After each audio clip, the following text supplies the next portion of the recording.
everybody, my name is Russ. That is Lauren. Welcome to our Thursday music discussion video. I know you hear this all the time in every single video on the internet, but please do hit the like button if you're viewing this video, if you're listening to it, if you really like what we're doing here on this channel, because I know it sounds silly, but the like button really does help kick the video up in the algorithm. I think that and watch time matters more than anything. So if you're listening to this, please let it play all the way till the end. And make sure that you hit the like button as well. Today's topic is one that is one of those things where sometimes when you sit around and think about something like this, you're just like, no, there's no way that's true. Yep. Yeah. So I'm going to share 5 albums that never hit number 1, talk a little bit about each one. And but I would assume every one of these albums, as soon as I say them, you're going to be like, that's not real. Hit number 1, but I have some facts and stuff that I'm going to share. Plus you can just Google it and find out that I'm as surprised as you are with that. So the first one right out of the gate, I was like, that can't be right. TLC, Crazy Sexy Cool. Mm-hmm. Now their first album broke with Ain't Too Proud to Beg, and I think What About Your Friends was on there, but it didn't set the world on fire by any means, right? But when the sequel came out, well, not sequel, but when the second album came out, I mean, it was everywhere. Like everyone owned that record. Like you are at the time in the mid 90s, your folks were pretty much listening to the remnants of like what rock and roll was, and then they were listening to a lot of country, and I guarantee you still heard all of this stuff. Oh, I did. Yeah. The singles off of this record are ridiculous. Creep, Red Light Special, Waterfalls. Digging on You is one I think everyone forgets. What a great song. Yeah. And it's just insane to me that all of those big singles were on this record. Now, it did stay in the top 10 for 8 weeks, which we're going to throw around a lot of numbers in this video. And I double checked everything because in today's climate, that's like foreign. Like nobody stays in the top 10 for 8 weeks anymore. No. Like it's all one and done nowadays. Well, for most folks, of course, there's exceptions to everything, but like the record just kept selling enough to hang out there, but never quite get all the way up to the top spot. Now, the next one you might go, well, yeah, but it's a debut album.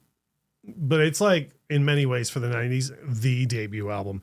Pearl Jam 10 never made it to number 1. Now, it did go to number 2. And we're going to cover this about something else in the video as well. But kept out of the number 1 spot by kind of an unlikely competitor. And Some Gave All by Billy Ray Cyrus. Now, what's interesting about this is, now, when you talk about albums that never made number 1 and they have like a ton of singles, it's like, okay, well, people probably bought the singles en masse, right? And like maybe not the album, or by the time they bought a couple singles, then they bought the album and other people had already, the timing, right? But like Billy Ray at that time, and this is to take away nothing from anything he's done since, but at the time, everyone on earth thought he was going to be a one-hit wonder, and that was the only song he was ever going to have. And so it would be like everyone was buying that single and everyone was buying that record in order to have it outdo. Yeah, I have no idea. I don't know. I mean, I know the song Some Gave All. Yeah, I like that song too. And that is, again, I don't mean to say that was the only hit off the record was Achy Breaky, but like that everyone would have been buying that. And then they must have been buying the album as well. Yeah. To get it all the way to the top. But when you talk about Pearl Jam 10, even though I think side 2 of it is one of the greatest side 2s ever recorded by anybody, all of the hits are on side 1. You have Even Flow, Alive, Jeremy, and then the one that always surprises everyone, because one of the most well-known songs on the record is Black. The song was never officially released as a single, but it's still charted because it got radio play organically. Like people were just playing it so much that it charted on the radio airplay charts, but so it was never officially a single, but I would say everyone knows that as much as they do Alive or Even Flow. Yeah, I would say. And it's funny because that's one of the, like, as soon as I heard the record, I was just like, oh, I can't wait till when that song becomes a single, it's gonna be huge. And then it got played on the radio a ton, but it was never officially a single. So like, I was like, I kind of got my way, but then I didn't really. Yeah. I hear that. The next one is one that, again, is a huge surprise that it never actually hit number 1. for a multitude of reasons, and that's Kelly Clarkson's Breakaway. Now, her first record had all of the power of American Idol behind it. She signed to Simon Fuller, and I forget what his entertainment thing is, but for all of the bad that came about that to Kelly, that's still a monster force to have behind you as a young kid. American Idol wasn't the ratings juggernaut it would go on to be, but it's still people knew of it. Right. And her first record did well. So you're figuring, okay, well, here's the second one. This is going to come out swinging, and it just didn't. And then it never even made it all the way to the top 10. And so, I mean, it made it all the way in the top 10, but it never made it to number 1. But remember when I said TLC was in the top 10 for 8 weeks? Yes. This record was in the top 10 for 20 weeks. So like people, all I can think is there's people like me who I didn't want anything to do with Idol when it was on television. And I actually got into Kelly Clarkson because somebody gave a friend a free ticket and he didn't have someone to go with. And I was like, well, whatever. It's a concert. Yeah. And then as soon as she opened her mouth, I was like, what? And so people like me, like I went and bought the record like well into the tour. Maybe that was even some of it. You know what I mean? Yeah, I don't know. But, it was in the top 10 for 20 weeks. It was kept out of the number 1 spot twice by, again, two unlikely. Well, not so much unlikely. U2, How to Dismantle an Atom Bomb. If U2 puts on an album around the same time as you, like, you're not going to get number 1. You know That's true. Like, but the other one is the Linkin Park Jay-Z Collision Course.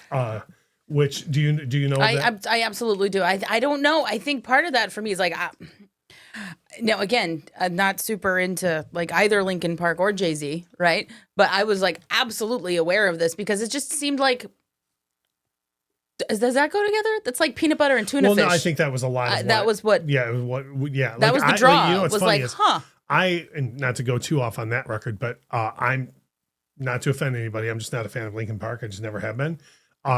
And I was like, I was a Jay-Z enough fan. Like I knew the hits. I really liked the Black Album, which was what was new at the time. But like those two things together, like, let me put it this way. The only Linkin Park thing I've ever owned is that record. No, see, this is what I'm saying. Yeah. It just seemed like maybe just enough of a curiosity to do it. Singles off of Breakaway. Now, this is another thing what I was talking about earlier with the Billy Ray Cyrus thing.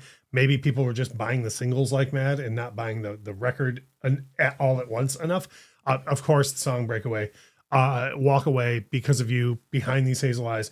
And then you may have heard of a song called Since You've Been Gone. I have. Was on there as well. I would assume most people have heard that song. So that's all I can figure is like, it was just like each single was big enough to where more people were buying the record, but not all at once. Yeah. The next one, you're actually going to need to speak a little bit about this record. Even though I did put some notes down, but you know it more than me. Billy Joel, The Stranger. And this is again, like the U2 thing, keeping Kelly Clarkson out. If you released a record from like 75 to 80, there's a better than even chance that the Bee Gees were going to keep you out of the top spot. Sure. And very close to Kelly Clarkson in record. This album spent 17 weeks in the top 10. It spent 6 weeks at number 2 because Saturday Night Fever wouldn't budge. Sure. So when I said earlier, like Crazy Sexy Cool, which is a record, just put it in perspective. It's a record every person on earth owns. And that was in the top 10 for 8 weeks. This record's sad at number 2. If you're Billy Joel, you got to be like, dude, come on. Yeah, no, totally. And like, this is one of those things. Like if you were to ask me if I'm going to own one Billy Joel album from the 70s, which one? It's going to be The Stranger. Like that's like, this is, you've got Just the Way You Are, Moving Out, Only the Good Die Young, She's Always a Woman. Like this is like, it reads like a greatest hits of the 70s for Billy Joel. That's literally exactly what I was going to say. Like if you were to task me with putting together like a greatest hits or a best of from Billy Joel, like I would grab this and be like, am I allowed to put that much from one album on a greatest hits package? They did, yeah. The singles, I don't know. Did you mention all the singles? Just the Way You Are, Moving Out, Only Good Die Young, and She's Only a Woman. That at least there may have been some. There's always a thing if you're watching this in another country. Sometimes songs are in, but here in the States, that was the 4 and singles. even the non-singles on it, like they're concert staples like for him. Like the title track, The Stranger. It's the one that starts with all the whistling. You'd know it if you heard it. But yeah, like there's just so much good on this album. But I did honestly in my mind, I didn't see it getting even up as high as it was. So I was surprised. And for that long, for that, yeah. Yeah, to sit at number 2 for 6 weeks. If you're Billy Joel, you got to be like, someone better call someone. Yeah. Like this record needs to just like, give me a minute. Speaking of records released at an unfortunate time when they had all the chance in the world to be amazing and sit at the top of the charts for a long time. So this album, Van Halen, 1984, was released in December of 1983. And you might go, you know, like, oh, well, what monster album was released right around the same time? You know, like with The Stranger, like Saturday Night Fever was released within months of it, right? Mm-hmm. No, this was not an album from 1983 that kept Van Halen out of the number 1 spot. It was an album from the year prior. Yeah. Because Thriller by Michael Jackson was released a year and a month before this record, and still was like kept going in. Like Thriller went to number 1 several times. Yeah. So it like jammed up a bunch of people, and one of which was Van Halen in 1984. And now this is the only record where a person from the record who got kept out of the top spot directly contributed to the success of the one that was keeping them out of the top spot. Mm-hmm. So if you're the other 3 guys in Halen at that time, you could have been like, did you have to do that solo? You know, which that's a whole different thing. There was issues with that, with Dave feeling like Eddie had contributed to too many other things. But really, you're telling me that they had an argument about that? Really? Can you believe that?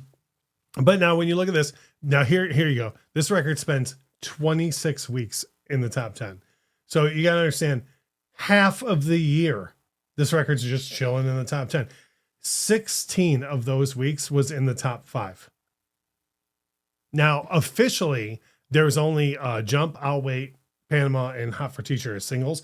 But again, everyone on earth knows every song off. I would say Drop Dead Legs is probably the maybe the least known song on the record. And, I still know it. And people still know it. Like everyone knows it. What a monster achievement this record is, you know, and it's crazy to me that it never hit number 1. That's just insane. And Thriller changed a lot of the game for a lot of people. Partially things like this, like, you know how movies, summer blockbusters, they'll always make sure that like, whatever, insert here, Jurassic Park comes out like 3 weeks after Indiana Jones. Sure. So, Yeah. Like, they, you know, they're not directly competing. Thriller, like the music industry never really was that way. And then when Thriller came out, they were like, well, now we got to like react to when other, like if Prince is putting out a record this month, we got to wait like a month, you know, and that is the thing very much to this day still, where people react based on what else is being released. So that things like this don't happen again. Don't happen. So I know that this is just scratching the surface because of the way we do these videos is just 5 at a time. So Lauren will probably do a follow-up video. I might do one. But what matters to us more than anything is your comments and you telling us. And again, we know that there's people all over the earth that watch the YouTube channel. So like, if there is something that did chart here, that's like a big album that hit number 1 here, that never hit in your country or whatever, I think that would be unique to hear comments like that as well. So I said at the top of the video, please hit the like button. That really does help. What matters more to us is the comments. That's Lauren. My name is Russ. As we always say, thank you so much for watching.